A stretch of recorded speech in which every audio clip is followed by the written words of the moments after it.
Bonjour à tous, bienvenue dans notre étude pour ce groupe de jeunes qu'on peut appeler de manière générale compagnons de service. L'idée ici, c'est que la jeunesse soit au service. C'est pour ça qu'il y a ce groupe de jeunes pour amener chacun à apprendre à servir. Et nous avions vu déjà dans l'épître à Philémon que le service, ça réclamait quand même un acte d'amour. L'amour que suscite la foi. La foi, elle nous demande de faire les choses par amour. Paul, il pouvait dire à Philémon, laisse-moi, Onésime, mais il a dit par amour, c'est-à-dire d'une bonne volonté. C'est pour ça que l'œuvre de Christ réclame une bonne volonté, réclame déjà de se donner à Christ. Une foi efficace dans l'œuvre de Christ. C'est cela que nous voulons faire afin que vous soyez formés à servir le Seigneur, à être des compagnons de service. Et on parle de Paul, de son équipe, mais vous savez, ce n'est pas nouveau. Ce n'est pas sorti du Nouveau Testament, et puis là, ça a commencé les œuvres qui sont des œuvres d'être des compagnons de service. Déjà dans l'enseignement de l'Ancien Testament, il y avait cette notion d'œuvrer ensemble pour le Seigneur. Et c'est ce qu'on va voir dans ce livre de Néhémie. Livre de Néhémie, c'est dans l'Ancien Testament. Ancien Testament, donc remontez bien vos pages en arrière et on va commencer à cette lecture en gardant toujours l'idée que c'est pour apprendre à servir. C'est pour apprendre à servir dans l'œuvre du Seigneur. Que notre foi soit efficace pour l'œuvre du Seigneur. Prenons ensemble Néhémie chapitre 1er et nous allons lire tout le chapitre 1er. Il n'y a que 11 versets. 11 versets qu'on va essayer déjà de voir en une première fois. On reviendra sûrement dedans, mais on va lire les 11 premiers versets et réfléchissez bien au texte lorsque l'on va lire tout cela. Parole de Néhémie. Alors, je l'ai mis en version second 21 volontairement. D'habitude, j'utilise effectivement la nouvelle édition de Genève 79, mais je prends la seconde 21 volontairement, car il y a des mots qui sont un peu plus simples à comprendre et qui vont peut-être mieux parler à chacun d'entre vous, mais ça ne change rien du tout la signification des mots. Alors, on reprend Néhémie chapitre 1er, versets 1 à 11, donc le chapitre entier.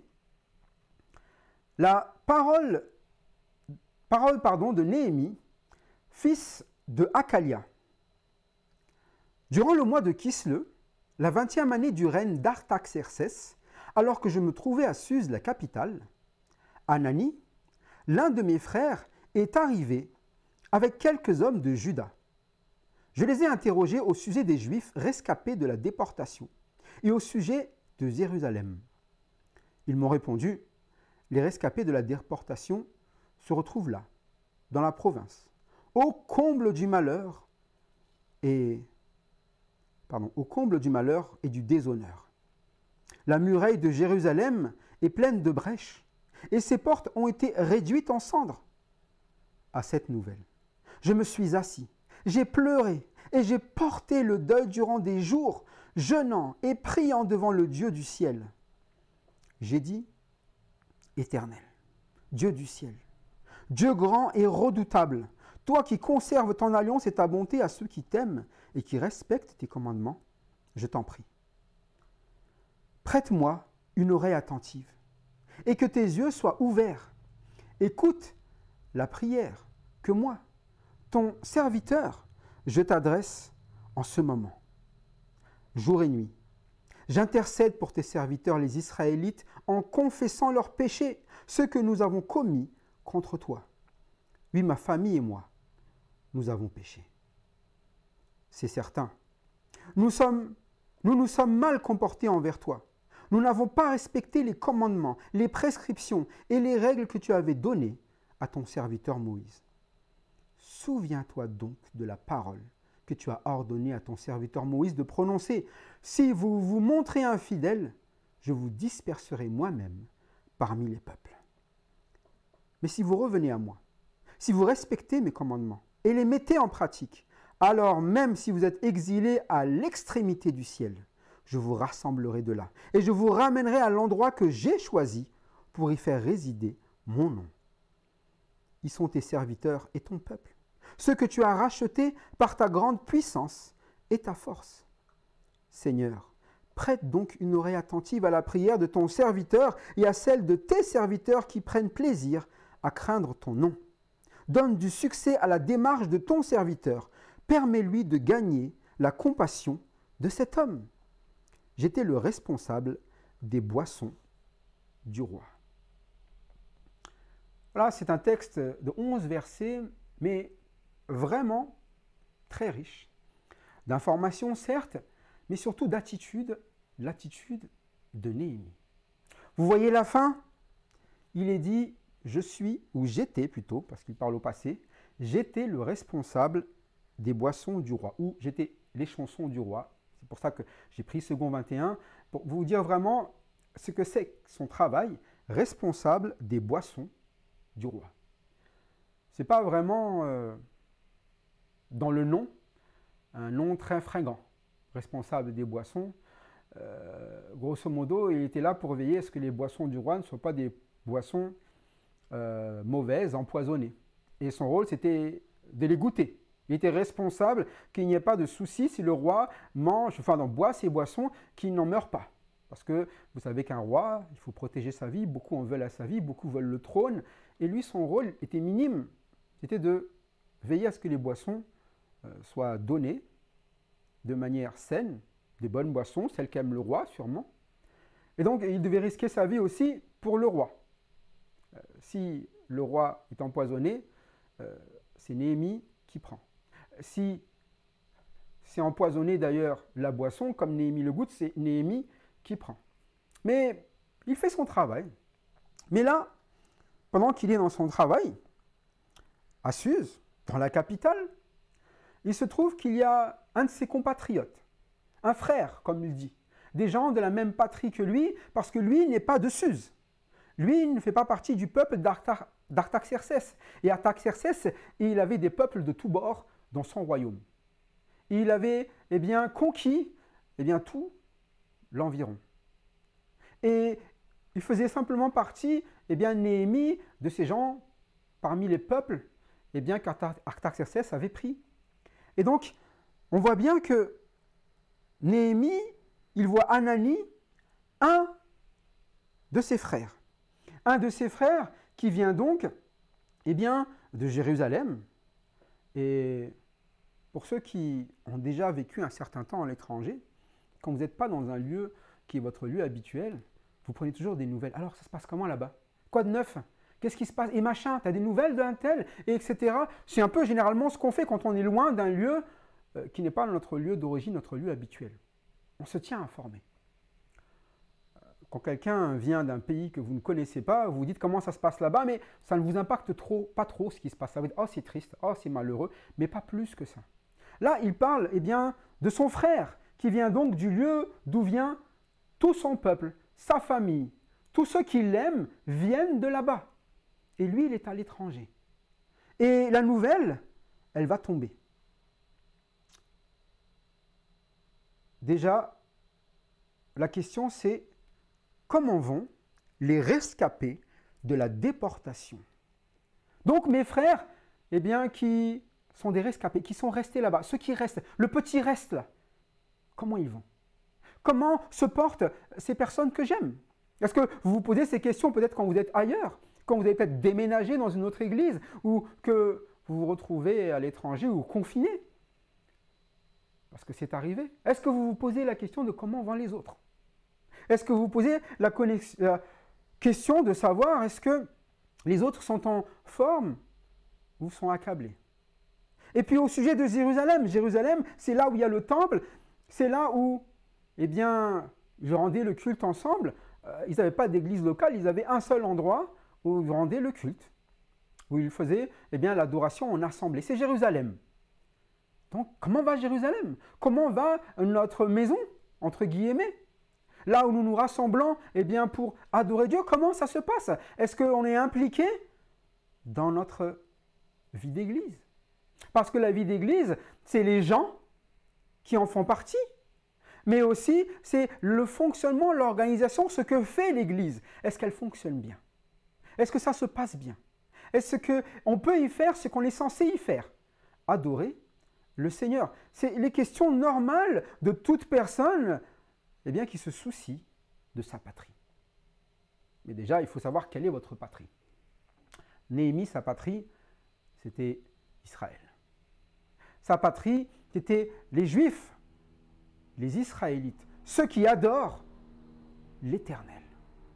Donc, c'était le peuple de Dieu. C'est comme ça qu'ils étaient appelés, le peuple de l'Éternel. Donc, sa patrie, c'est là où se trouvent ceux qui adorent l'Éternel.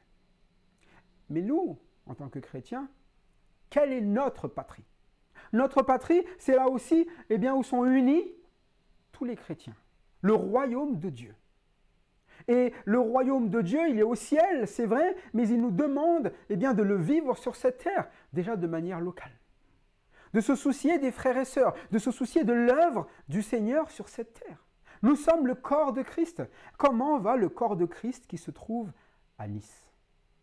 Comment va-t-il? Est-ce que tout le monde se porte bien? Est-ce que les membres sont en forme? Ici, la réponse de Anani va jeter un froid à Néhémie. Les rescapés de la déportation se retrouvent là, dans la province, au comble du malheur et du déshonneur. Voilà le résumé. Et cela, là dans la province, là, au comble. On ne peut pas faire pire. On ne peut pas faire pire malheur. On ne peut pas faire pire déshonneur. Ton peuple, il est KO.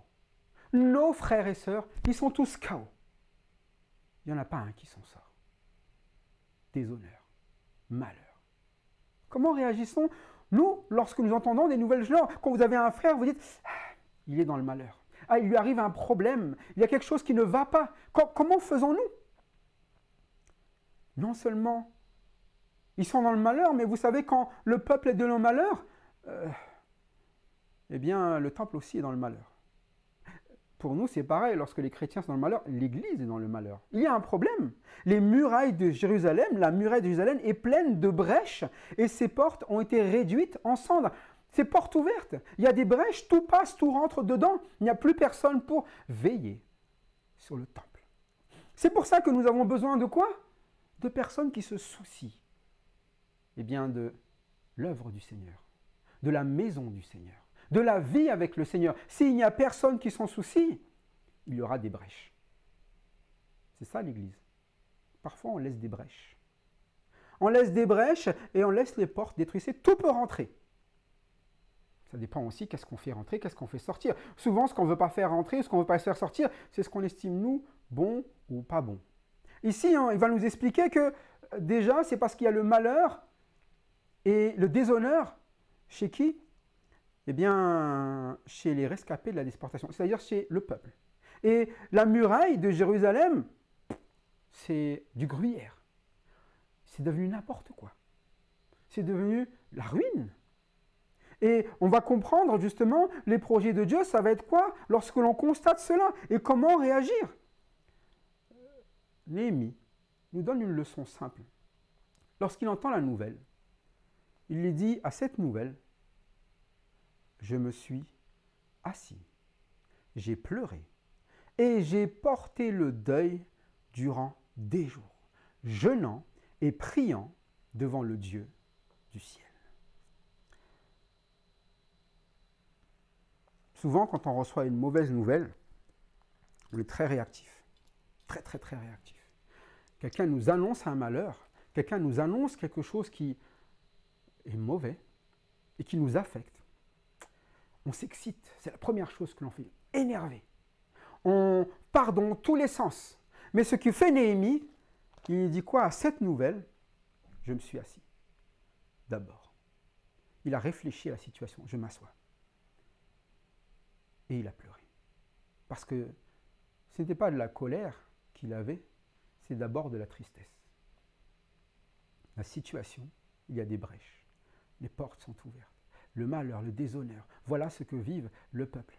Ça le fait pleurer. Ça ne le fait pas, ça ne le rend pas indifférent. Ça ne le met pas en colère contre les gens là-bas. Il pleure d'abord. Et cette douleur est telle qu'il appelle ça un deuil. Il a porté le deuil pendant plusieurs jours. C'est comme si on lui annonçait que quelqu'un était mort. C'est ça. Et pour lui, la gravité, elle est à ce point-là. Si vous avez déjà perdu quelqu'un, vous savez eh bien, la douleur que vous avez de perdre une personne dans votre vie. Là, quand il voit l'état de son peuple, l'état eh bien, de lieu où ils adorent le Seigneur, il est en deuil. Quelque chose de grave est arrivé. Est-ce que, déjà, lorsque nous parlons d'être des serviteurs, nous nous soucions eh bien, du service que Dieu nous a demandé? Vous savez, aimer son prochain, son frère, déjà. Aimer son frère, c'est ce que nous enseignent eh bien, les lettres de Jean. Aimer son frère, c'est déjà une première chose que le Seigneur nous demande. Aimez-vous les uns les autres. Il aime son peuple. Ils sont dans le malheur et le déshonneur. Il ne se moque pas. Il n'est pas là en train d'être indifférent. Il en pleure. Et lorsqu'il voit eh bien, les brèches, lorsqu'il voit les portes détruites, il en pleure. C'est un deuil. Mais il n'est pas agité. Plusieurs jours. Peut-être qu'il avait quelque chose dans le cœur qui... il mettait la rage, mais d'abord il s'assoit. Il faut qu'il soit calme. Calme, pourquoi? Eh bien, pour pouvoir s'adresser à Dieu. Pour pouvoir se présenter devant Dieu. Avant de faire quoi que ce soit, lorsqu'il y a une situation qui est grave, on s'adresse à Dieu. Et on s'adresse en paix à Dieu. On ne commence pas par faire. Et c'est ce que fait Néhémie. D'abord, il a jeûné et prié devant le Dieu du ciel. Comme vous avez remarqué, il n'avait pas dans son calendrier, c'était la date du jeûne et l'heure de la prière. Ce n'était pas ça. Il a jeûné et prié. Tout simplement parce qu'il est dans le deuil. Il y a une douleur. Et lorsque quelque chose vous occupe, vous ne pensez pas à manger. C'est ça le jeûne. Un vrai jeûne, ce n'est pas un jeûne que vous dites « Ah bah tiens, ce ne serait pas l'heure de jeûner là, et puis bon, je vais jeûner de 10h à midi, et puis après je vais manger, et je vais rejeûner. » Parfois, nous sommes un peu bizarres. Nous pensons que le jeûne, c'est une activité. Comme la prière, une activité. Ni la prière, ni le jeûne ne sont des activités. C'est une communion avec Dieu. Lorsque vous priez, vous vous adressez avec Dieu. Ce n'est pas l'heure de parler à Dieu. Ce n'est pas l'heure d'un débat, l'heure de quelque chose. Et le jeûne, c'est pareil. Combien de fois n'avons-nous pas jeûné pour des choses qui sont parfois insignifiantes? Il y a un problème dans votre vie et vous jeûnez, mais vous ne vous adressez pas à Dieu. J'ai pas faim, j'arrive pas à manger. Ah non, là, j'ai un travail, là, il faut que je le finisse. Là. Non, je ne vais pas manger, je préfère terminer. Ce sont des jeûnes, mais vous jeûnez pourquoi? Pour une œuvre qui vous intéresse plus que votre vie. Ici, Néhémie jeûne pour quelque chose qui l'intéresse plus que sa vie. La vie de ses frères et sœurs, l'état eh bien, des murailles de Jérusalem. Il a dans le cœur un projet qu'il veut présenter devant Dieu, qu'il veut vraiment supplier à Dieu. Seigneur, c'est quelque chose qui occupe mes pensées. Je ne peux pas, je n'y arrive pas à me dire que je peux laisser ça dans cet état, que tu peux laisser ça dans cet état. D'ailleurs, je vais te dire ce que je pense. Je vais te dire, Seigneur, ce que j'ai dans le cœur. Et c'est ce que va faire Néhémie. Est-ce que vous faites pareil? Est-ce que vous dites à Dieu ce que vous avez dans le cœur? Regardez les psaumes.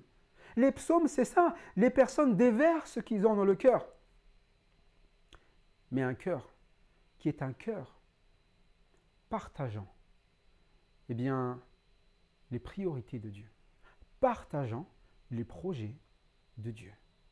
Voilà ce que dit Néhémie. Il parle à son Dieu et il lui dit « Éternel, Dieu du ciel, Dieu grand et redoutable, toi qui conserves ton alliance et ta bonté à ceux qui t'aiment et qui respectent tes commandements, je t'en prie, prête-moi une oreille attentive et que tes yeux soient ouverts. Écoute la prière que moi, ton serviteur, je t'adresse en ce moment, jour et nuit. J'intercède pour tes serviteurs, les Israélites, en confessant leurs péchés, ce que nous avons commis contre toi. Oui, ma famille et moi, nous avons péché. Vous voyez ce passage, une expression simple de Néhémie sur la situation. Qui est Dieu d'abord? Quand vous vous adressez à Dieu, quand il arrive calme, il n'est pas là en train de dire râlez à Dieu.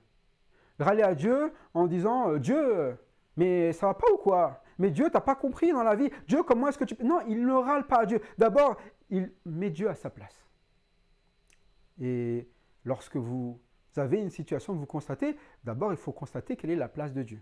Il dit une chose, l'Éternel, Dieu du ciel, Dieu grand et redoutable. C'est-à-dire qu'à un moment donné, toi et moi, on n'est pas au même niveau. Quand je me présente devant Dieu, je regarde en haut. Et je regarde en haut parce qu'il est vraiment haut. Et je regarde en haut, mais avec crainte, parce qu'il est grand et redoutable. C'est-à-dire que quand il fait quelque chose, il le fait pas à notre manière, à petite échelle. Il le fait de manière grande. Et il est redoutable. C'est-à-dire que, attention, si tu ne respectes pas ce que Dieu fait, tu risques de le redouter. Et c'est ce qui se passe pour Israël. Ils sont en train de redouter quelque chose à cause de non-respect de qui était Dieu. Un Dieu grand, le Dieu du ciel.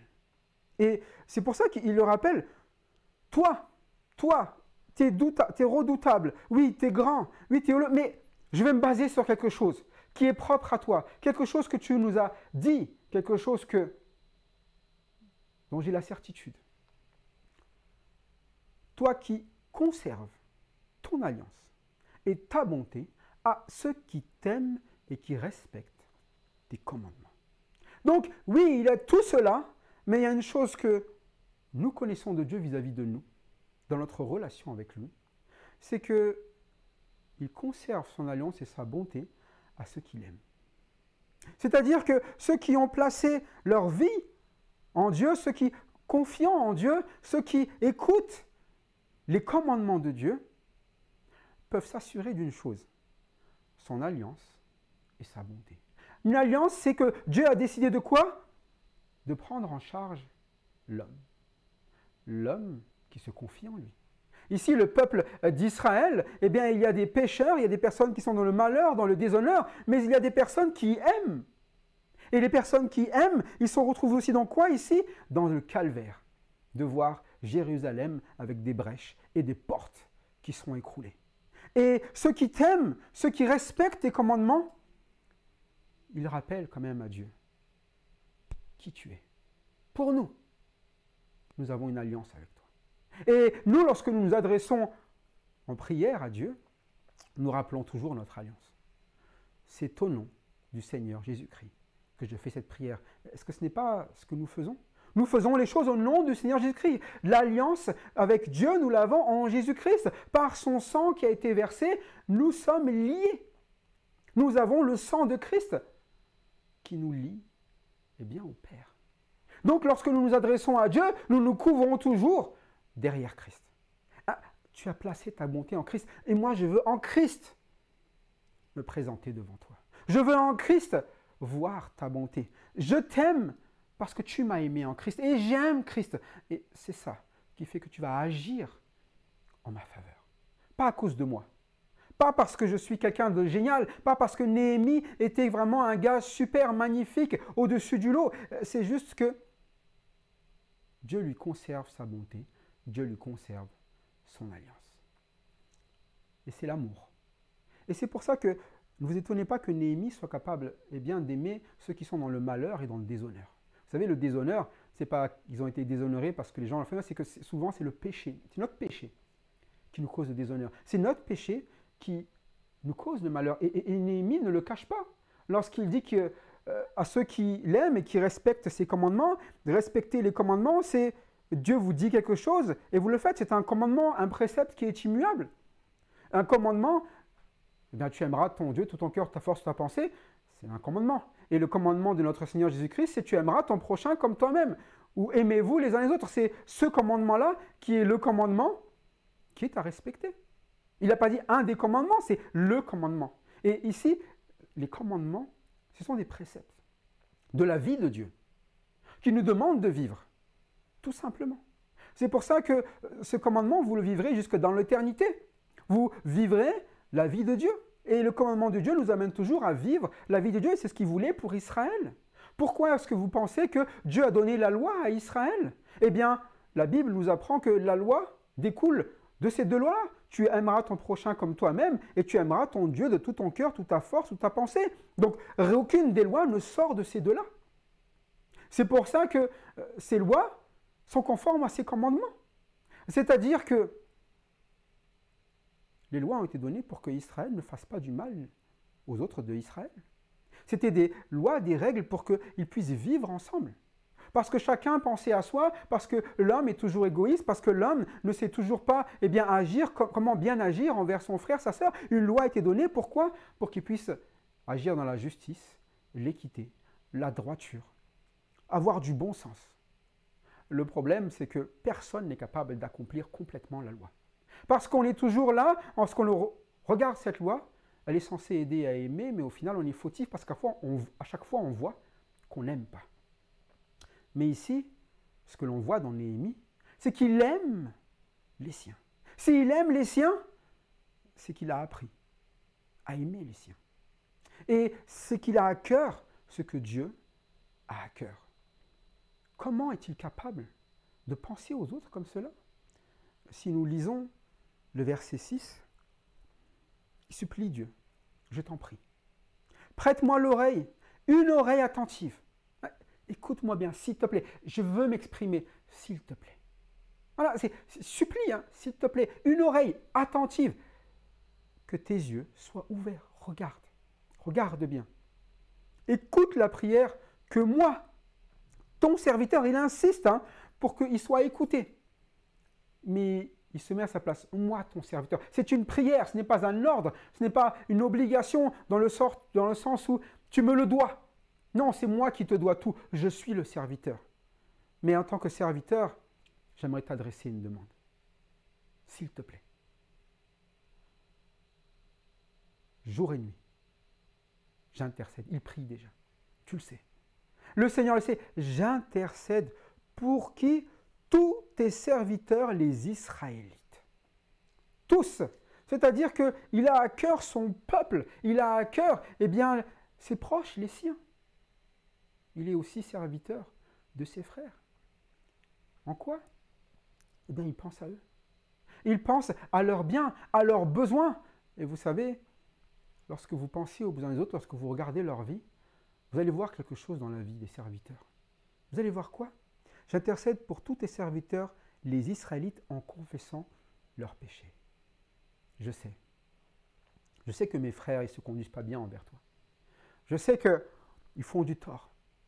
Mais s'il te plaît, change-les, pardonne-les, purifie mes frères. Et c'est ça nos prières. Lorsque nous voyons des personnes qui pêchent, est-ce que nous les mettons dans nos prières pour chercher à leur faire du bien? Vous savez, être des compagnons de service, ça commence par ça. Se soucier de ses frères.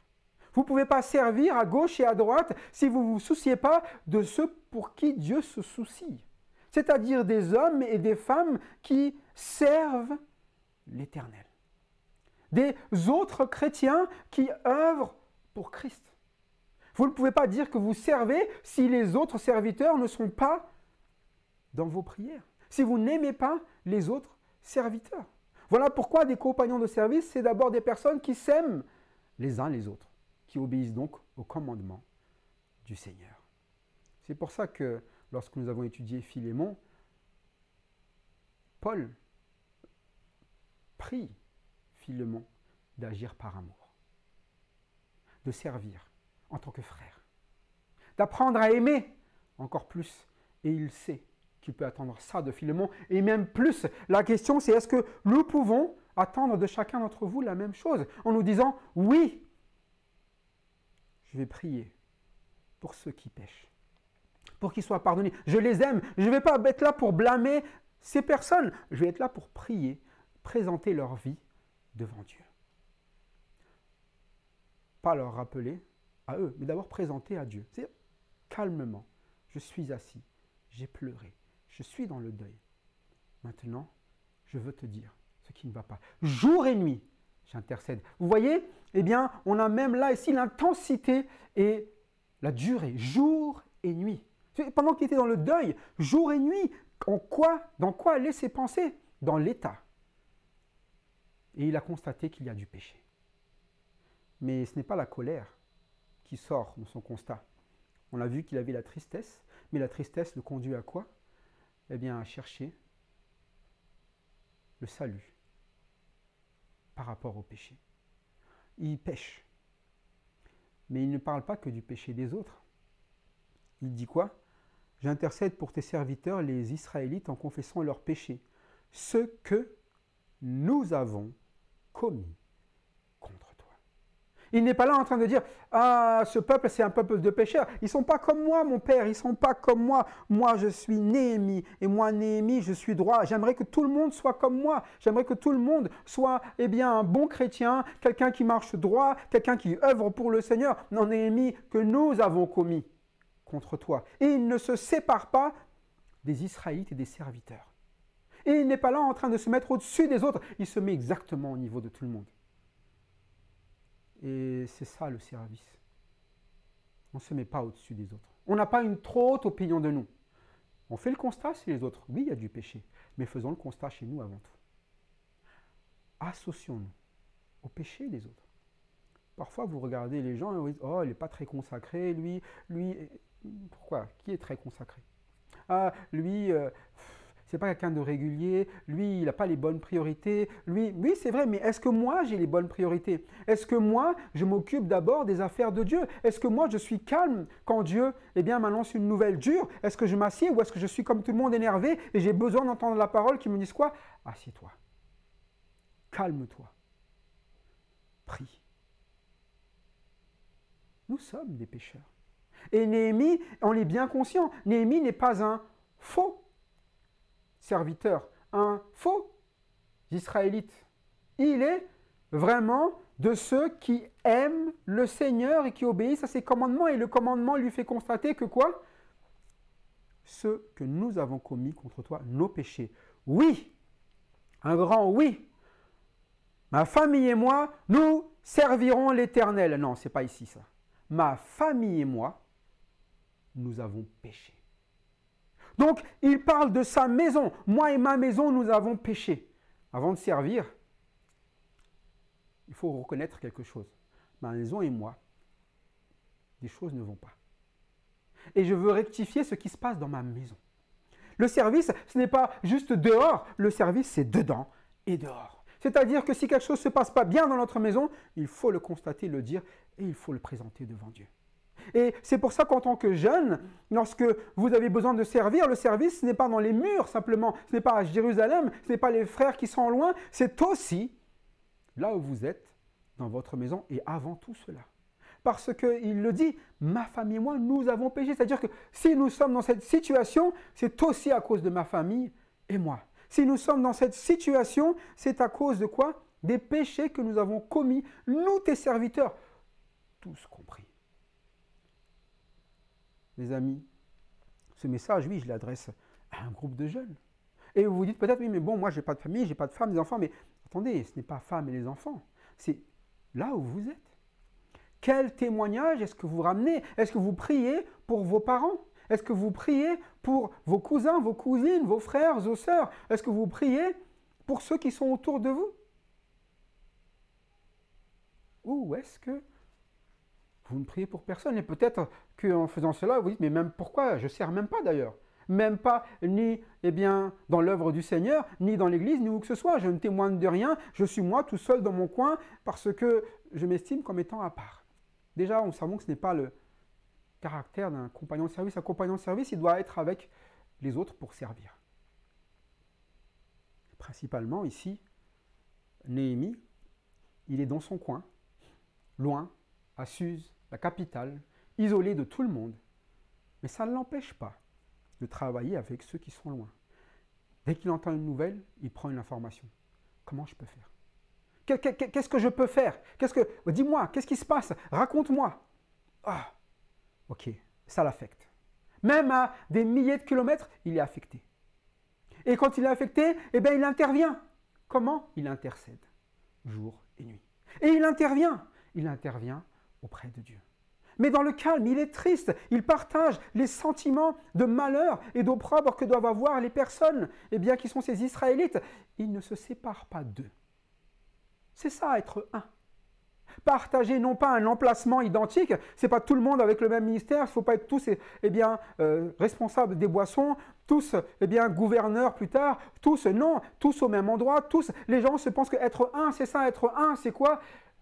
Être tournés tous dans la même direction, vers là où regarde le Seigneur. Et c'est ça les projets de Dieu. Les projets de Dieu, mes amis, ce n'est pas de vous faire devenir je ne sais qui, dans quel ministère, mais c'est d'abord de faire de vous des personnes qui ne sont pas des pécheurs, qui soient délivrés du péché. C'est avant tout cela. C'est pour ça que Néhémie partage d'abord le projet de Dieu. Le projet de Dieu dans ma vie, moi et ma famille, nous sommes pécheurs. Nous avons péché. Délivre-nous du péché. Tes serviteurs ont péché. Je confesse leurs péchés. Délivre-leur des péchés.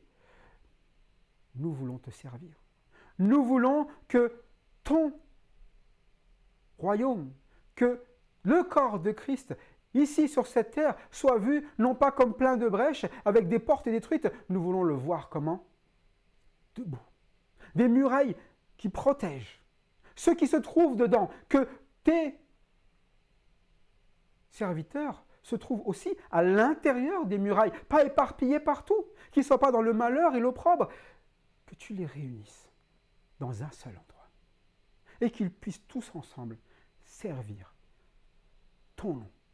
Là où ton nom doit être loué, c'est ici. Alors que nous soyons tous à cet endroit-là. Que tous soient ramenés là. Que tous grandissent là. C'est ça des compagnons de service. Ils se soucient, des frères et sœurs. Et nous allons terminer, mais reprendrons la prochaine fois avec ce verset 7, qui nous dit simplement, c'est certain, nous nous sommes mal comportés envers toi. Nous n'avons pas respecté les commandements, les prescriptions et les règles que tu avais données à ton serviteur Moïse. C'est certain, une certitude. Quand ça ne va pas, quand il y a la honte, quand il y a l'opprobre, quand il y a des brèches, c'est certain qu'on connaît l'origine. Nous nous sommes mal comportés envers Dieu. Mal comportés. Il y a une relation avec Dieu qui était coupée, qui n'est pas bonne. On ne l'a pas respecté comme étant le Dieu du ciel, comme le Dieu grand, le Dieu redoutable. On n'a pas fait attention à son alliance, à sa bonté envers nous. On s'est mal comporté.